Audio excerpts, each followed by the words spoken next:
What's up? What's up? What's up, everybody?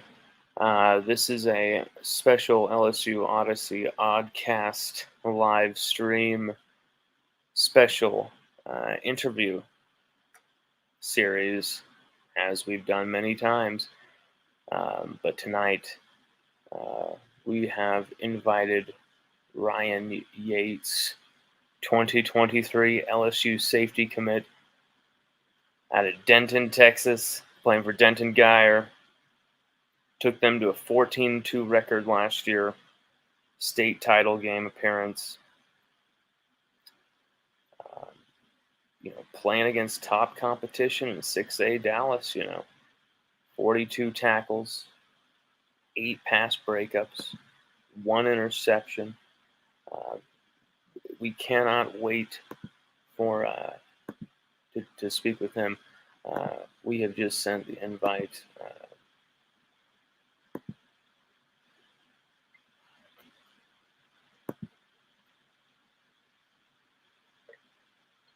This is a 2023 player who was one of the first, it seems, to commit outside of, Amarion Miller, of course, who's recently decommitted. But for this Brian Kelly regime, it seems like, Yaites, Doherty, I think Doherty maybe first, Yaites, Ryan Yaites second behind him.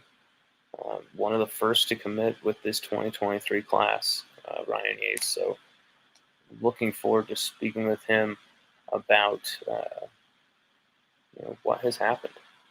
And it looks like he's giving us the thumbs up and should be in any moment here.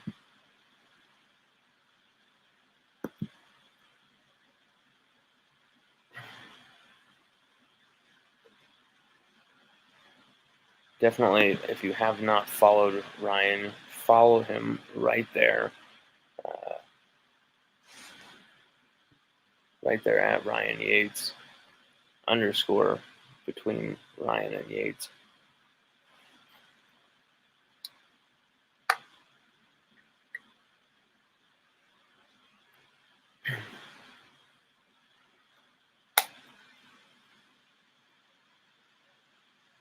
This is someone who has been repping LSU big time as well. Really helping with the online recruiting buzz and driving the buzz of everything. And he has, he has really flown the flag for DBU since his commitment as well.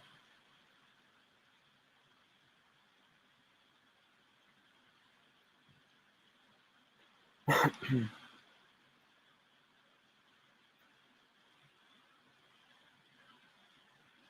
hope we can get him in here. Get him in here. Ryan is someone who we've spoken with before, but I've been wanting to interview him for a while. Absolute elite dominion in his play. That makes a lot of really awesome plays out there. There he is. Here he is. Here he is.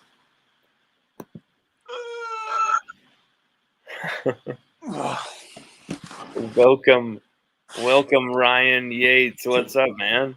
Nothing. I'm doing great. Hell yes. How are you and your family doing this summer, my man? My family's doing good. My brother and my dad, my stepmom, they left probably about like an hour ago. They went to my brother's basketball game, so I'm on baby duty watching my little siblings Kai and Aubrey, and then I'm just really got them downstairs on their iPad, and then I'm playing the game. So, Ryan, I love it. You seem like you're really busy and stuff. Do you feel that preparations with Denton Geyer are moving along thus far well?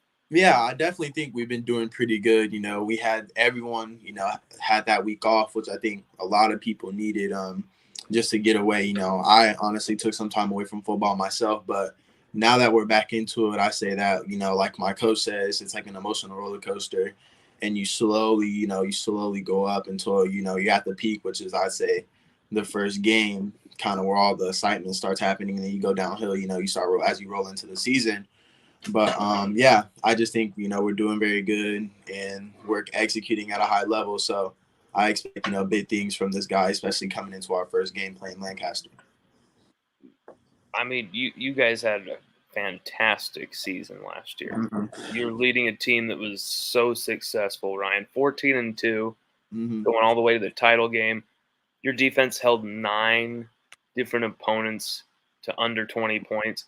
Mm-hmm. Is 2022 a revenge tour in a way?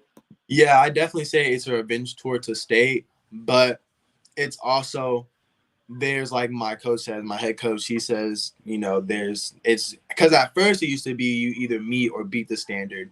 Now it's like the standard's already set. Like we've done it. We've done, especially our group. I mean, ever since me playing for sophomore year, this will be my 3rd year basically starting. So we already know how it goes. So like he says, the standard is already set, and it's either you meet that standard or you go above it, and going above it is winning state. I mean, even though they always say, safety Ryan Yates, safety Ryan Yates. I mean, safety Ryan Yates. Mm-hmm. Whenever recruiting sites talk about you or anyone writes about you, I mean, I've always tried to just call you a DB. I mean, maybe I've called you a safety on accident, but when I watch your film, I see a DB who can play both safety or corner. Do you feel you're better at one more than the other? I'd actually, because I have more seat time at corner, like that's where I started my sophomore year. I started at corner. So I definitely say preferably say I'm a better corner, but with me going to, my flight training and then my 7-on-17 Texas Flex, they really kind of basically started that transition to safety early. So now this year, me starting at safety, so people can actually say like it would be like safety Ryan Yates.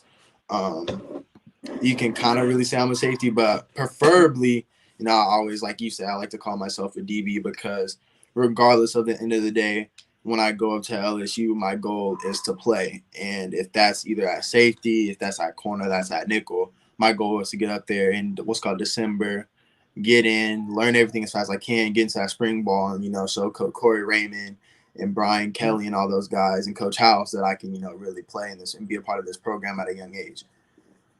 Do you have a preference, though? Do you have a preference?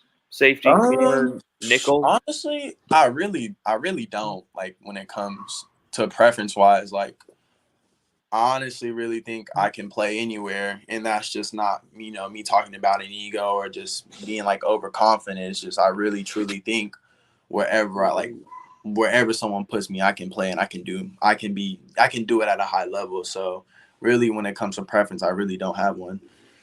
Well, it's true. I mean, you've backed that talk up because I've seen it on the film. I mean, you're rolling into coverage, taking that receiver, on the run, and you adjust really well to it. I mean, it's really interesting. I see you making these plays, Mm-hmm. and of course, as we've talked about, you're fired up, but so are your teammates. When I watch this footage, in all positions, they're going crazy Mm-hmm. after some of your plays out there, Ryan. I mean, do you sense that responsibility in delivering for your teammates, not only for your own account, but really to boost the team as well? And I definitely do. Like, that's as one thing that we do. Like, we want, like we say, we win as a team, we lose as a team. If one person gets a pick, we all get a pick. If the what's called D line gets a sack, then we all get a sack. So we should all, celebrate stuff like that, because some people aren't fortunate to go like that. Some people don't even win a game. Some teams don't get picked. Some teams can't really, like, it's hard to get sacked. So when we do those things, very hard things to do, it's kind of like a reward after doing all that hard work during practice, doing all that work right now in the summer, working in heat. So it's honestly cool, like going to go jump up with my coaches. And then when Eli gets a pick and takes it to the end zone, we're all doing the Michael Jackson and the Thriller, and we get Payne over here doing his own little dance. So, it's just exciting. I love it. I love it. Like, there's so many photos of your team just having fun together. The coaches getting involved, jumping into everybody. I mean, it seems like a fun team to play for. Do you agree? Yeah, I definitely agree. I definitely think I want to trade this team for no other team. Even especially at the high school level. Like I feel like my dad put me like in the situation. I'm really thankful for him and that he got me, really in the position that I am, so I can play with this team and make those runs. Be with these guys that I could see, in my future. Calling like my best friend. These guys could like I'll invite to my wedding. Like these guys, are really not only important to me, but important to being our goal, getting to our goal, the state championship. So like I said, I really want to trade this team for the world. I mean, you guys are seeming like you have a head full of steam, a bunch of experience going into this season, Mm-hmm. and I mean, but a year ago today, though, Mm-hmm. a year ago, let's go back to 2021. Mm-hmm. If I told you in July 2021 that you would be committed to the LSU Tigers in July 2022, would you be surprised by that? I honestly would, because at first, when I started playing last year in July 2021, I really I didn't have the height, I didn't have the weight. It was really just this beginning of my grind. And one of the problems was kind of that February, even when I got a couple of offers, I had tore my meniscus. So I was really questioning, like, well, will these setbacks, what if I don't grow after this? What if I don't put on weight? Will I really, get these Power Fives? Will these Power Fives, let me commit there like LSU? Like I was really honestly surprised myself when I asked them, I said, hey, can I come in here?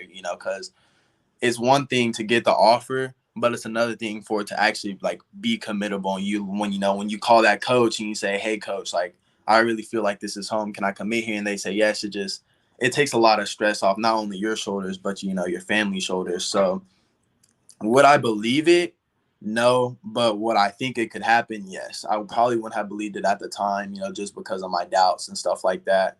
But really, because I really trust and bought into the process, even during that time, I was sending my dad videos of me, just working out inside at my mom's house when she was living in Fort Worth.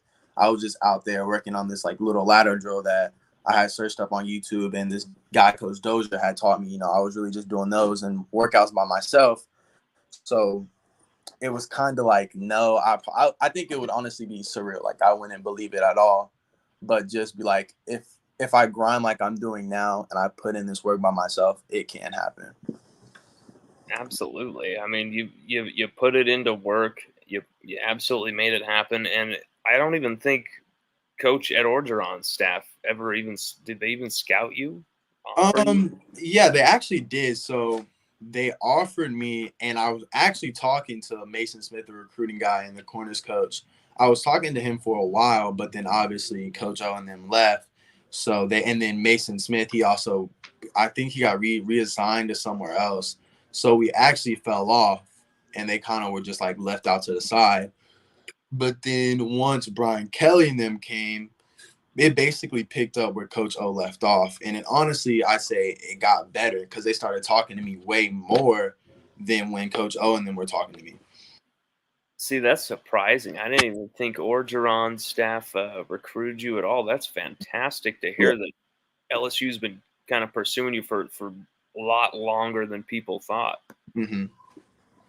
I mean, take us through kind of the genesis of your recruitment by LSU with Brian Kelly, the second Orgeron staff, it transitions to Kelly's staff. Were you kind of some trepidation as far as LSU wondering what was going to happen? Yeah, so at first, because no one really knew like who the head coach was gonna be, and then my dad was like, it was actually my dad who had told me, like he was kind of like he was really onto it. He was like, think of it, because when we went up to Notre Dame, the defensive coordinator Freeman, he was up there and he was like, well, my job is ultimately to be the head coach at Notre Dame. So my dad was like, well, if Coach O just left and Freeman was talking about he wanted to be the head coach at Notre Dame, that means Brian Kelly's probably going to go to LSU. And my dad, and at first I was like, no, there's no way. Like, I really don't like, I don't like Brian Kelly at LSU. Like, it just doesn't sound like something that would happen. It Notre Dame doesn't. to LSU, it just doesn't sound like, a Brian Kelly thing. And I didn't believe it. I was like, nah, bro, it's not going to be him. I thought it was going to be Dion. because they were talking about him getting a head coach job somewhere. It was either going to be like Florida State, or I thought it was going to be LSU, and I thought it was actually going to be him. But then Freeman got the head coach job, and my dad was like, yep, it's about to happen. He's coming to LSU. So when that happened, he moved, and then Coach Cooks moved, who was actually the guy who I got on the phone with first at Notre Dame. He was the one who asked me, he asked me for like my transcript, how I'm doing. He asked for my coach's number, stuff like that. And I really started talking to him first before I started talking to Chad and Mickens, those guys over there, the position coaches, safeties, and corners coach. And then Brian Kelly moved him down to LSU. And then that's really when once he got that safety job, he was like, yeah, I just wanted to let you know, like, I was the one who kind of got you recruited at Notre Dame. And the reason why is because now me at LSU, like, I want you. So basically from there, we kind of just picked up where we left off from that Notre Dame to LSU transition. So was the plan really to be more at Notre Dame before that Brian Kelly took the job at LSU? Yeah, really, truly, I was, because Payne was up there, and the whole Payne was kind of like recruiting me during that time. He was like, Absolutely. And I took like the unofficial, and I was like, yeah, Notre Dame's a great school. And not only did I love it, but my parents, I kind of said that's the first school that they really fell in love with. And my dad was like, really honestly okay with me going to Notre Dame. He was like, yeah, like if you want to go to Notre Dame, because before, I make my decisions, I kind of asked my dad for like, what do you think about this school? Because obviously, me, I say I have my own perspective on schools, but my dad kind of has like he has the big food. He sees everything. I love, and that's the thing about my dad. Like he sees, he sees my Twitter, he sees my IG, he sees my Snapchat, like he sees all that stuff. He sees my recruiting process. Like he's basically been the person that's been helping me through this thing. So when I need questions, I'm really honestly asking him, because I think that not only does he know me best because I'm his child, but he also, he does and did a really great job of paying attention, to the recruiting and how like things went down. So I was asking him, I was like, Dad, is do you think Notre Dame's, a good program for not only me, but for the next, 4 years of development? He was like, yes. Like if this school you want to go to, then I'm okay with that. And then Brian Kelly had left, and kind of Notre Dame fell off. Like they just stopped recruiting me because obviously, like I said, Coach Corey and Coach Carey was the coach who really like kind of got me like to get me that offer and that recruitment. And then kind of once they got Peyton, they kind of just fell off. And then it was like I was really going for Tech and like Cal and Michigan State. And I was talking to those guys, those are cool schools, but really LSU and that DBU and stuff like that just really kind of like it just put them on top of everybody else. And then obviously going up there with my mom, seeing the program, going up there not only when Coach O was there, but then when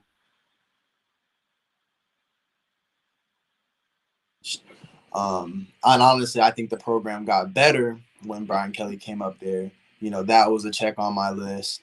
And then, going to that game, that spring game and the Florida game, the atmosphere was just crazy. And I was like, that's really something I want. Like, I want, LSU really brings, the fans are there. I mean, guys like you, like I could just talk to, on Twitter, we always chop it up, have a great time. So all those filled my checks. And I obviously, before I made my decision, I was like, yo, Dad, like, what do you think? And my dad was like, I honestly think this is the best decision. And I was like, okay, if that's the case, let me talk to my flight, which is my trainer, because he has guys that work at LSU and he knows Coach Kerry Cooks, the safeties coach up there. So he talked to him and he was like, I told him, I was like, yo, I want to go to LSU. And he was like, boy, have I been waiting for this. So he called Coach Cooks and he said, then he called me back and he said, you're good to go. So I called him up and I was like, yo, do you think I could commit here? And he was like, yeah. So then waited a couple of days. I think that Thursday, I don't know the exact date, but sometime that Thursday of next week, I had committed, and then it was just been there. I'm obviously here now, on interviews, asking people's questions. Still took my OVs because, and that's, one thing that people kind of question. They're like, well, if he's committed to LSU, why is he taking these OVs? And one, of course, I wanted to see, like, there's some schools I wanted to see, like California and stuff like that. But honestly, really, truly, it's like, you deserve, like, I think everyone at this point really deserves the, at least 2 or 3 free trips. You know what I'm saying? Like, Yes. you really worked hard with all these, basically you take hours a day. Like, I work from to like now I work from about like 8 to 12 most days, and I've been doing that since my sophomore year. So I really think, if you have a chance to take 5 OVs, I really think you should take it. You know what I'm saying? Because you've worked for those trips. Absolutely. Mm-hmm. I have no questions with that because I understand what that's about. I mean, this is college football, man. You want to go see some of these schools that you've always wanted to see games at these schools this fall potentially, right? I mean, is that your plan, is to really go see a few games around, maybe go to Cal like you said? No, I don't know. I really don't think I'll be going up to Cal to watch a game. Honestly think I'm just gonna go to LSU because I think the 2 OVs that I took, I had a pretty great time. And those were really the only 2 I wanted to go take. I wanted to go to Michigan State and, just meet up with the guys and see how they were. And then I also wanted to go to Cal because they really kind of snuck into my recruitment pretty late. And I didn't really have a chance to take an unofficial up there. So that's why I scheduled them for the first week. But LSU, they were actually okay with me taking my OVs. They just wanted me, like they wanted them, like LSU. They were so confident, which I love. That's why I think I'm glad that I made my decision at LSU.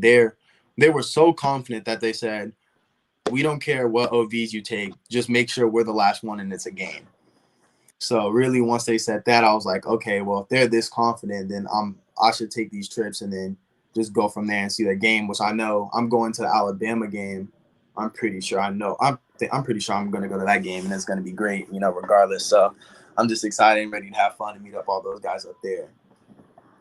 Man, I'm gonna be sending you a message about the Alabama game after this because there's something crazy with this Alabama game coming up that I'll tell you about. But uh, you, when you were you're sitting back and you're seeing, you're committed to this class, one of the first people committed to this class, first recruits. Now you're seeing the kind of streak LSU are having right now on the recruiting trail. Just how do you feel about your current class right now? I feel great about it, and I think all it really took was guys like me and Mickey and Dalen just to make that commitment, because you're not gonna get kids if no one's going there. You know what I'm saying? So I really think that us three, choosing LSU, because obviously, like everybody, people's having questions because they're like, okay, well, we haven't seen this new staff play yet. Like, we don't know. Like, we're gonna be jumping in. Like, we're just gonna be jumping in, just hoping that what we hear from them is, the truth. Yeah. And I think us three, really just like, okay, like regardless, like we're gonna build our class, and we're gonna be the class that really sets it off. And I really think us jumping into the like water made everybody else come in. And I'm honestly, I wouldn't say I was expecting a couple of commits, but I wasn't expecting this many. But I mean, I'm not complaining that like at all. Like, I really think now, like, we have a chance to actually make a run and, like compete, like actually win the SEC championship. Like, I think we can actually beat Bama. We can actually go out and beat Georgia if we play them like with this class. In the way, like, just talking to those guys in the group chat, we're all, even at this like time, Yeah. we're all on the same page. Like, we already know what's the expectations when we get up there, and our job is like all of us, our goal is to get up there as soon as possible, get in and play. And I think that's not only good just for myself, but that's good for the class, like our whole entire class, because the sooner we get up there, the sooner we get that bond together. That's really what I think sets college teams apart, because everyone has good facilities, everyone has a good coaches to make you work. Everyone has good defensive package. Everyone has good offensive package. But the difference is all those people from like Louisiana and Texas, and you could even like, let's say New York. I'm not saying that we have anybody from there. Just, is the team really all on the same page, and are they really brothers? Because that's what makes classes special. Because you can all be great players, but if it's like, oh, I have to be the star player, I don't care about the rest of these kids, then y'all, like, it's not gonna work. Like, the class is just not gonna work out, because then it's just gonna be a dogfight, which it is. But at the same time, at the end of the day, we're brothers, we're teammates. let's go win that natty at the end of the day. So Well, I think it's really cool that you just opened the door on that, because now LSU fans know that for the third straight class, LSU's 2021 class, the mm-hmm, 2022 class, mm-hmm, and now the 2023 class are all, a core of guys who are really tight with each other. The right. 2022 class, there's kind of a Louisiana nucleus with those guys. With you guys, with 2023, you guys are all over the map. Mm-hmm. You guys are all over the map, but you guys are able to stay in touch, and but at the same time, you and say at Doherty, you guys met up together at the spring game. Mm-hmm. Uh, how many friendships have you been able to make? You say there's a group chat. Are you making friends with everybody basically? Yeah, so I definitely say like all the guys in that group chat, they're pretty great guys. And when the whole goal is obviously come to that at the end of the day on the 29th, and we're all trying to get there so we can really obviously not only for me, Michael and Dale and all them, which I've already met, but just all the new commits and really, get that bond kind of started. Absolutely. I mean, this class, I love where it's going. I think they're going to start adding some Louisiana guys, as you've seen Mm-hmm. with Caleb Jackson coming in. I mean, Mm-hmm. two of the top 10 running backs in the class overall. That's just exciting stuff. How would you've seen this staff recruit? You saw them work from the closest level possible. Mm-hmm. What has made them work well together so far, do you think?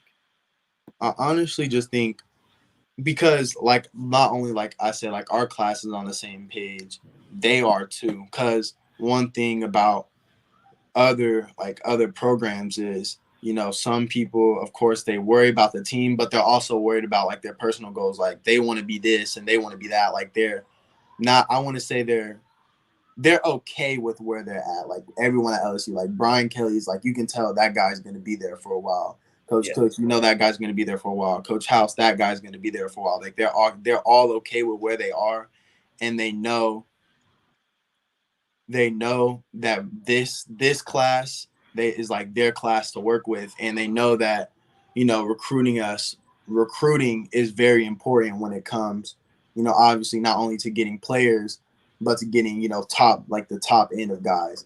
And really just with the LSU, bringing the LSU brand, it being NFLSU and it being DBU and it being if you want to get to the league or graduating champions, something that they just now started making that push. It's just them. All those things is what's getting them these players. yeah. I mean, graduate champions. Did that stun you that that was going to be Brian Kelly's slogan? Was that Honestly, kind no, of I didn't at all. Especially with him coming from Notre Dame, I knew that he wasn't just gonna, like when it came to recruiting, like he wasn't just gonna go for the kids that were athletically talented. You know what I'm saying? Like not only did you have to have athletic, you were athletic. You beat the eye test, but you had to have some of that football IQ. You had to have some of that, like you're not gonna be a problem in the classroom pretty much.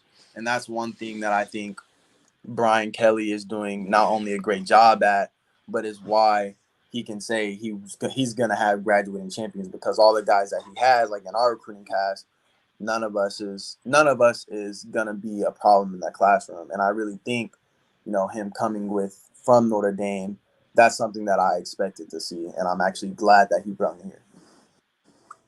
you see that even the 5-star Jalen Brown, everyone says 5 stars just want NIL deals. Well, Jalen Brown, was saying that the graduate champions slogan was one of the things that sealed the deal. So you're absolutely bang on here, because it's really more about just providing the kids more options, really Exactly. academically.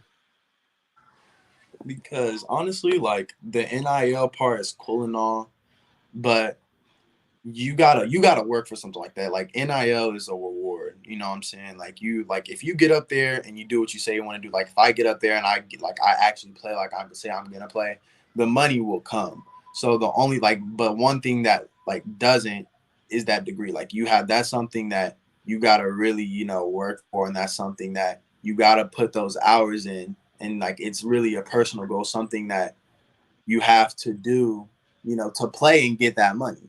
So at the end of the day, with LSU, they didn't really, when it came to recruiting, they didn't really push NIL like that, which is what also I think makes our class so special. We don't care about I don't. I know most of Mikey and Dalen and all those guys in our class. We don't care about the money. Like we're here to be graduate champions, and the NIL will come later.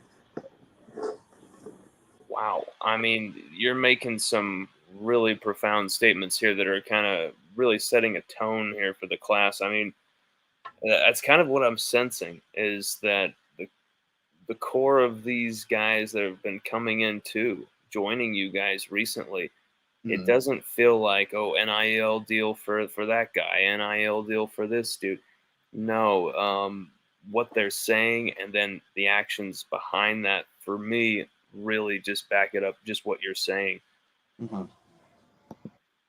But where moving, focusing to you, Mm-hmm. where on the field do you think Kerry Cooks or Robert Steeples envision you playing as a Tiger? They honestly, from talking to them, they want me to play that free safety position just because, on my film, you can see I can be very versatile and move around the field. But they also said sometimes they want me to go at that nickel position and walk down, press up, that slot guy, which is something, playing at guy and working with flight skills, it's something that I basically do every day. We do not only do we do coverage, but we do press work. So really just that free safety nickel position. Wearing number 21, Mm-hmm. you know who's the greatest player currently ever of all time to wear number 21 at LSU, Ryan? I don't think so. I honestly don't. Jerry Stovall. Mm-hmm. He was a running back in the early 60s, Mm-hmm. All-American. Then he actually came back, coached the team in the early 80s, actually led the team to the 83 Orange Bowl during a really bad stretch. He had that number retired, actually. But for some weird reason, even though it was retired in 2019 during the Joe Burrow season, there's been Jordan Tolles has worn it. Mm-hmm. Corey Kiner has worn it. And I think Tolles might still be wearing it, actually. But all that aside, number 21 has a lot of mysticism and importance behind it Mm-hmm. in at number 21. But now it looks like you're in line to rock it as well, right? You're going to wear 21 at LSU? Yes, sir. Okay, and we've talked about this before. You also give me Sean Taylor vibes with the 21 and Mm-hmm. then the playmaking on the field. I Mm-hmm. wish Sean Taylor had gone to LSU, but we can, put him on a NCAA team and maybe switch him over to LSU secretly if they allowed that. I don't know if they allow that with those games, but um, you know, there's very interesting things, but at the same time, Sean Taylor as well. There's two safeties I really really hope and you've checked out before for LSU. Mm-hmm. LaRon Landry Mm-hmm. and Craig Stelz. Have you ever seen those two guys? I've definitely seen those guys. Like when I come before I did here, I also did some research about the past history. The guys they brung in. Through obviously of course LSU being DBU. I pretty much know all the guys that's really made a statement for themselves at the DB position that's came into LSU. So and those are kind of my goal. Like when I get up there to kind of to replicate. Just at this modern time. Like those are people that I want to see like they say I play like, because if they say I play like them, then I know I can go, obviously to that next level and go play in the league. Absolutely. I mean, and then also this is about just paving your own way because I mean, there's been some great safeties at LSU, but here's the thing, there's really been no pressure when these guys have come in because even though there's been greatness in the past, Mm-hmm. Grant Delpit, Jamal Adams, Craig Stelz, LaRon Landry, like we just, the names go on and on and on. Mm-hmm. There's still that kind of, in my opinion, there's still that kind of, there's no Joe Burrow hiding behind you. There's so many different great safeties at LSU that you can kind of come in, Right. be your own guy, have your own identity. Do you feel like any pressure with that in the DBU type of thing?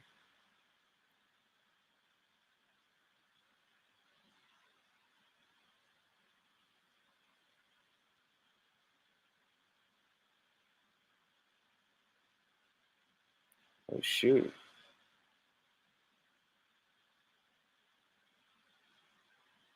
That was basically the last question. Oh well, we lost Ryan.